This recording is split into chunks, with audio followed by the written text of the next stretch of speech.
Alhamdulillah, Alhamdulillah, Alhamdulillahirabbil alamin. Wassalatu wassalamu ala isyrofil anbiya'i wal mursalin wa ala alihi wa sahbihi ajmain. Amma ba'du. Segala puja dan puji kepada kehadirat Allah Subhanahu wa taala, Maha Suci, Maha Tinggi. Juga salam dan salawat kita haturkan kepada Hataman Nabiyyin, pembawa risalah Islam, Rasulullah Muhammad Sallallahu Alaihi Wasallam. Doa untuk keluarga beliau, para sahabat beliau, serta umatnya yang sangat dirindukannya untuk kita bertemu nanti di Telaga Al-Kautsar. Assalamualaikum warahmatullahi wabarakatuh. Bob lovers and Bob haters. Ini kenapa saya kayak di speaker corner ini, banyak banget mikrofonnya pemirsa. Katanya Andre nih, suara lu jelek, pakai mic yang ini, pakai mic ini. Akhirnya bingung, pakai aja 4 semua ya. Baiklah Iwan Villa, kita sudah memasuki di Bob Reborn ini episode ke-5.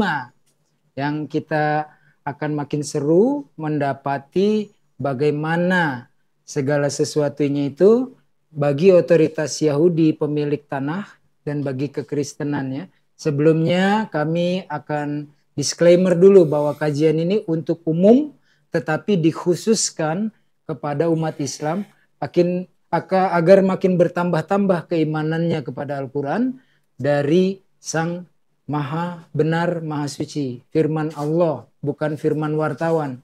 Kemudian juga kita harus membentengi umat dari upaya-upaya misionaris radikal yang memelintir ayat-ayat Al-Quran untuk pemurtatan. Jadi kita akan makin kuat membentengi umat. Baiklah Iwan Villa, kita akan segera mendengar paparan dan kajian dari Ustadz kesayangan kita, Uncle Bob. Ustadz Dondita. Waktu dan tempat kami persilahkan.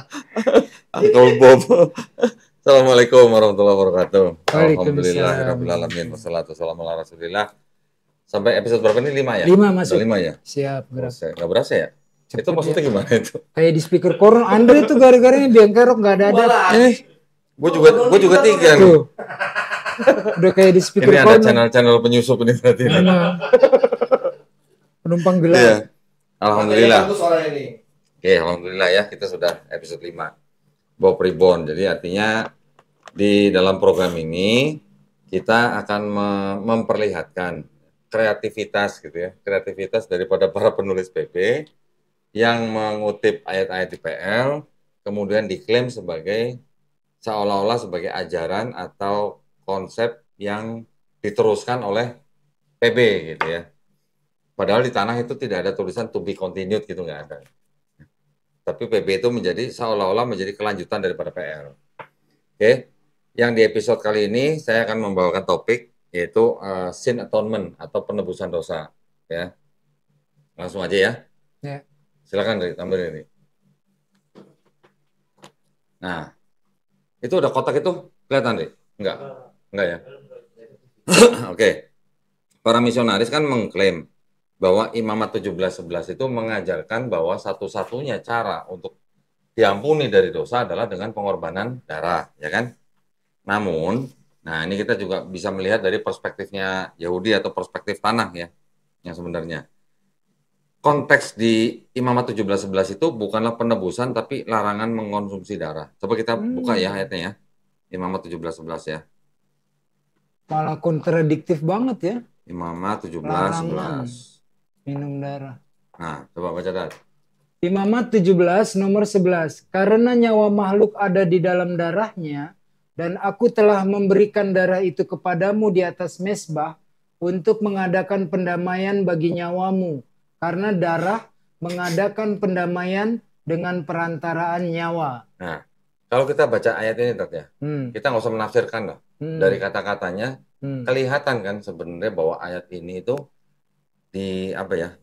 dipakai oleh kekristenan sebagai alasan bahwa dosa manusia itu hanya bisa ditebus dengan darah, ya kan? Tapi dalam hal ini di Kristen kan disebutkan bahwa dosa itu dihapuskan dengan darahnya Yesus gitu kan, dengan mati di atas kayu salib.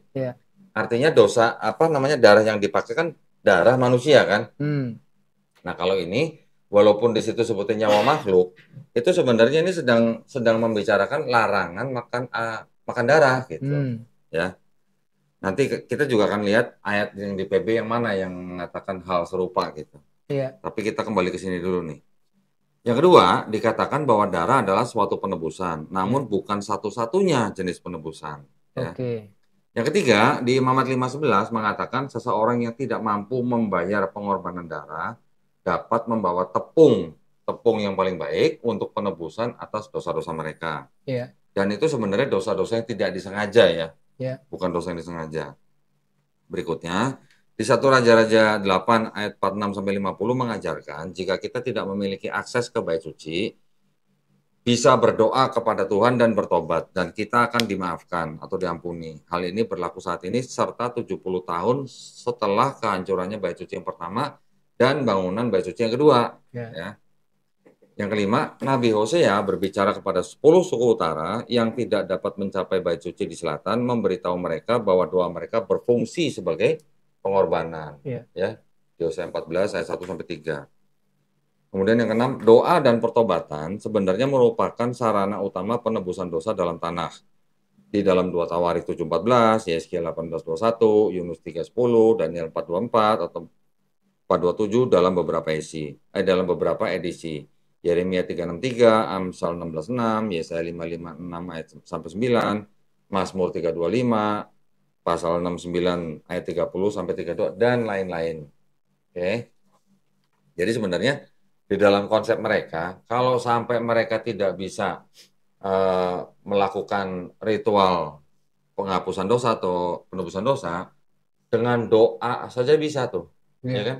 Doa aja bisa berfungsi sebagai pengorbanan gitu. Oke, selanjutnya nomor 7. Klaim Kristen bahwa tanpa pengorbanan darah Tuhan tidak dapat mengampuni dosa-dosa kita. Otomatis jadi menghilangkan kekuatan dan belas kasihan Tuhan. Tanah mengatakan bahwa terkadang Tuhan mengampuni kita jika kita tidak benar-benar bertobat. Karena dia maha penyayang. Ada di Mika 7:18, Mazmur 7:8 ayat 36-39, dan Yesaya 43 ayat 23-25. Ini mau dibaca-bacain kan ya ayatnya? Nggak usah deh, pemirsa bisa lihat sendiri nanti para pemirsa bisa cek ya. aja. Ayat-ayat yang saya tampilkan di sini, bisa dicek isinya apa, sesuai nggak dengan poin yang setiap nomor gitu ya.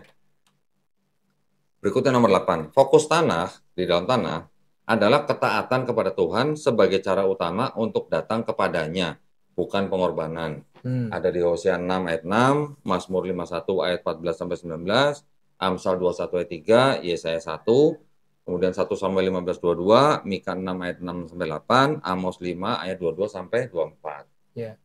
Next. Jika para misionaris bersikeras untuk membaca Imamat 17:11 secara harafiah atau literal, maka Yesus tidak akan pernah bisa berperan sebagai sebuah pengorbanan. Kenapa? Ayat tersebut mengatakan bahwa hanya darah di mezbah bait suci yang berfungsi sebagai pendamaian, dan darah Yesus tidak dipersembahkan di mezbah, tapi di mana? Di pohon. Di kayu salib. Bukit Golgota. Ya, atau di atas kayu salib gitulah ya. Terus berikutnya next. Yang nomor 10 nih, masalah lain mengenai Yesus yang menjadi kurban adalah bahwa ia tidak dipersembahkan oleh para imam. Ya. Dia juga tidak dibakar dan dia bukan tidak bercacat gitu.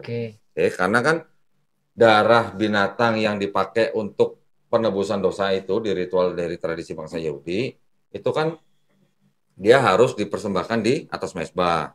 Kemudian yang mempersembahkan harus para imam.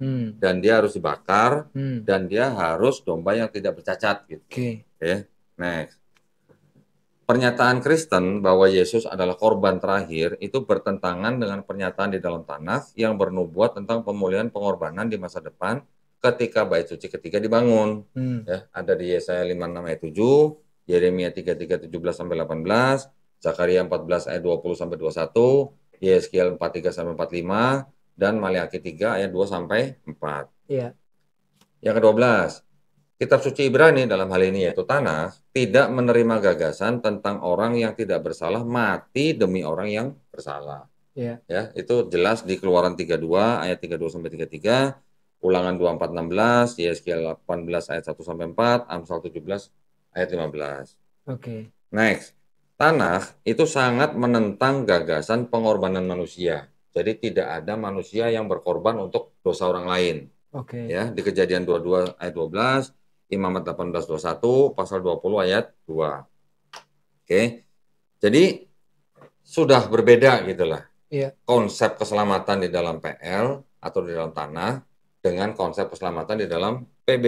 Iya. Kalau yang di PB tidak bisa selamat kalau tidak ada penumpahan darah Yesus di atas kayu salib. Ya kan? Tapi kalau di PL tidak ada konsep manusia menebus dosa orang lain dengan darahnya. Bahkan murah dengan tepungnya terbalik. Iya, kalau sampai nggak punya duit pun bisa digantikan. Jadi gini, urutannya gini. Kalau yang punya duit, dia bisa mengorbankan lembu atau sapi. Duitnya kurang, bisa dengan kambing atau domba. Duitnya kurang lagi, bisa dengan burung tekukur. Ini urutannya nih ya. Duitnya kurang juga, sampai nggak punya duit, bisa dengan tepung terigu, dengan berat tertentu gitu. Jadi, di sini kan tidak ada konsep mengorbankan manusia untuk dosa manusia yang lain.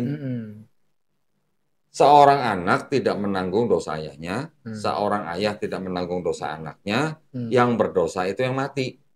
Gitu ya. Sedangkan untuk mendapatkan keselamatan, tadi kita baca di itu, kalaupun tidak bisa sampai berkorban, cukup dengan berdoa. Iya. Ya kan? Yang suku Bani di selatan itu kan berdoa dan bertobat. Sekarang gini, suku Niniwe yang dibuat bertobat oleh Nabi Yunus. Ada penumpahan darah manusia nggak? Nggak ada. Nggak ada. Diampunin nggak? Diampunin. Di PL ya? PL. Jadi suku Niniwe tidak perlu mengorbankan seorang manusia untuk menebus dosa mereka kan? Jadi artinya tidak ada konsep penebusan dosa dengan darah manusia. Cukup berdoa dan bertobat kepada Tradisinya Tuhan. Ada pengorbanan. Itu namanya disebut dengan korbanot. Dan itu sudah diatur. Lembu sapi atau kambing domba atau burung tekukur atau tepung terigu. Ya. Tidak ada konsep orang menumpahkan darahnya untuk dosa orang lain. Tidak ada. Bahkan di Yesaya 1 ayat 16-18 dikatakan apa? Basuhlah, bersihkanlah dirimu, jauhkanlah perbuatan-perbuatan jahatmu dari depan mataku. Mataku ini maksudnya mata Tuhan. Berhentilah berbuat jahat. Terus kemudian belajarlah berbuat baik. Kendalikan orang-orang kejam. Belalah hak anak-anak yatim. Perjuangkan perkara janda-janda. Bukan nyari janda maksudnya. Perjuangkan perkara janda-janda. Terus sebutnya lagi, marilah, baiklah kita berperkara. Tulisannya firman Tuhan. Tulisannya firman Tuhan. Jikalau dosamu merah seperti kirmisi, akan menjadi putih seperti salju.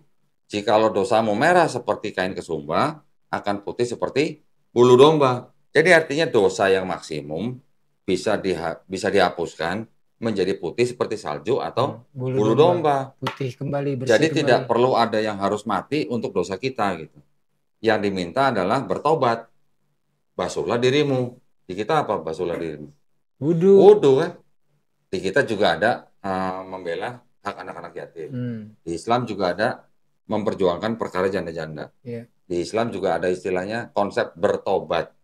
Dengan bertobat, menyesali perbuatan kita dengan sungguh-sungguh, tidak mengulangi lagi, ya, insya Allah kan dosa kita diampunin, gitu kan?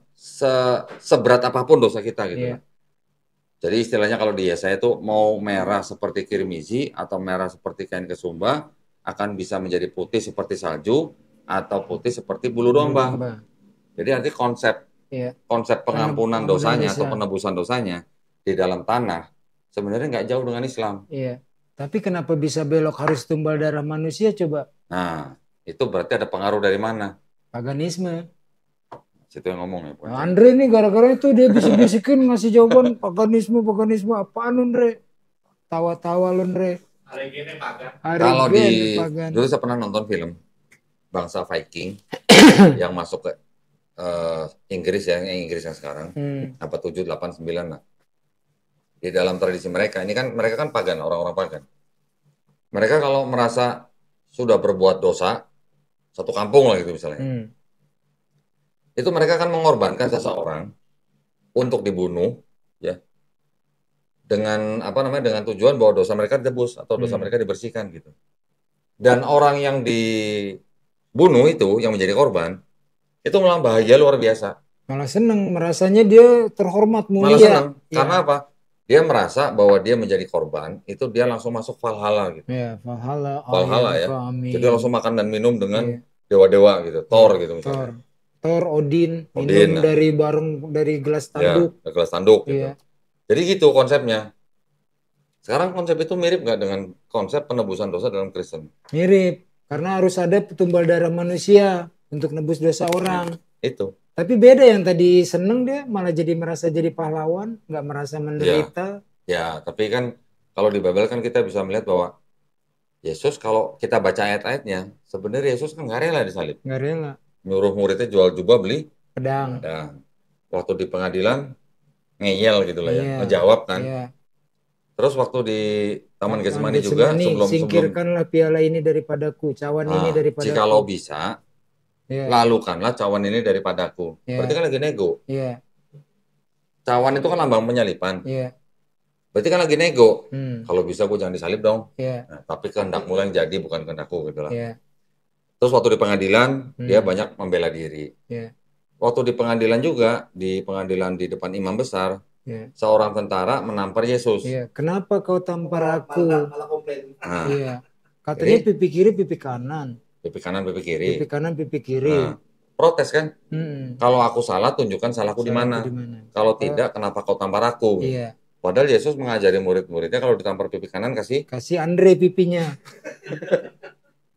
kasih pipi kiri gitu kan. Iya. Nah, kan itu udah kelihatan bahwa Yesus sebenarnya nggak rela disalib atau nggak mau disalib gitu kan. Iya. Ada 5 bukti dalam gospel sendiri. Waktu di atas kayu salib, teriaknya apa? Eli, Eli, lama sabachthani. Itu kalau panggilan Eli, Eli, lama sabachthani itu sebenarnya ungkapan protes atau ungkapan bahagia? Kecewa. Bahagia. Kecewa, merasa ditinggalkan dari Taman Getsemani, nggak ada jawaban doa sampai detik-detik terakhir di kayu salib. Jadi sebenarnya kan walaupun doktrin Kristen bahwa penebusan orang Kristen itu hanya bisa dengan darah Yesus di atas kayu salib, tapi kelihatan di dalam gospel ceritanya bahwa Yesus nggak rela disalib. Iya. Gitu ya. Iya. Nah, kita lihat nanti ada yang di ayat di dalam Perjanjian Baru yang mengatakan bahwa tanpa darah itu tidak ada penebusan dosa. Oke. Ya, coba sebentar saya cariin dulu sebentar. Siap. Jadi coba kamera kemari.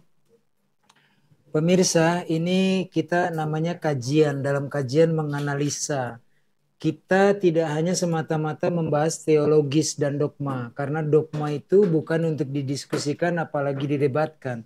Umat Islam terhadap keimanan orang lain itu menghormati, menghargai, dan bahkan membela orang lain keimanannya ya. Ibrani 9 ayat 22 nih. Kita ketemu, lanjutlah pemirsa. Ibrani 9:22.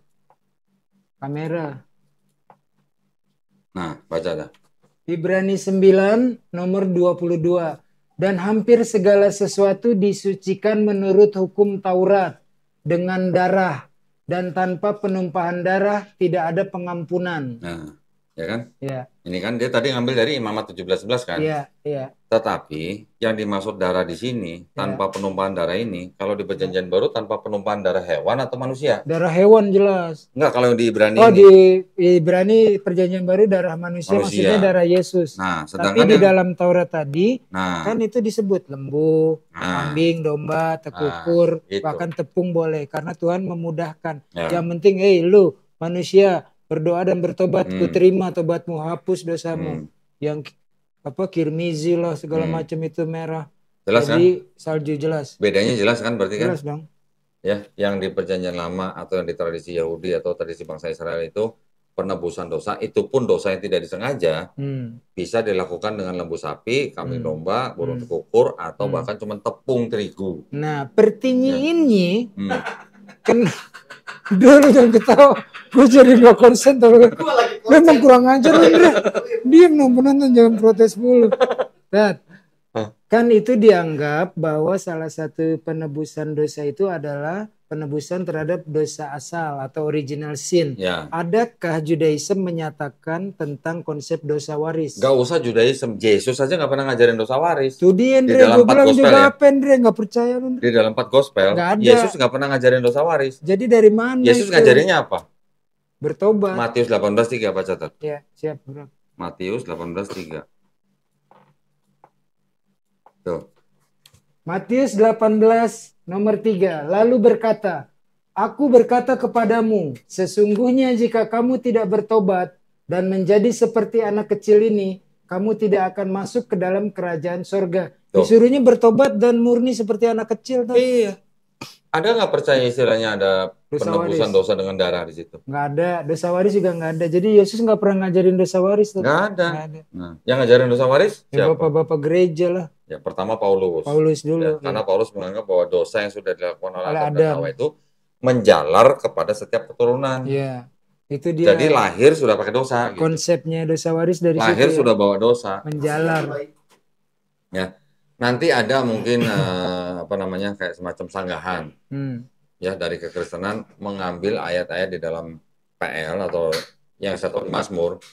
Ada kalimat bahwa Daud berkata, sejak dalam kandungan aku sudah berdosa. Yeah. Itu yang dipakai oleh Paulus, bahwa setiap manusia yang lahir itu udah bawa dosa gitu.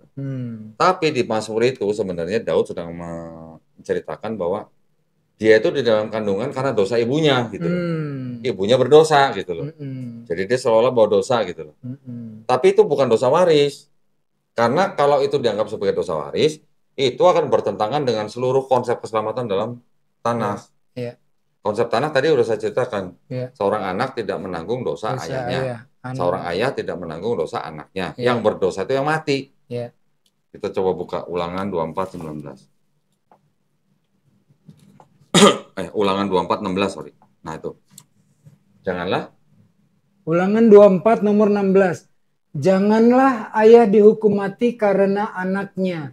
Janganlah juga anak dihukum mati karena ayahnya.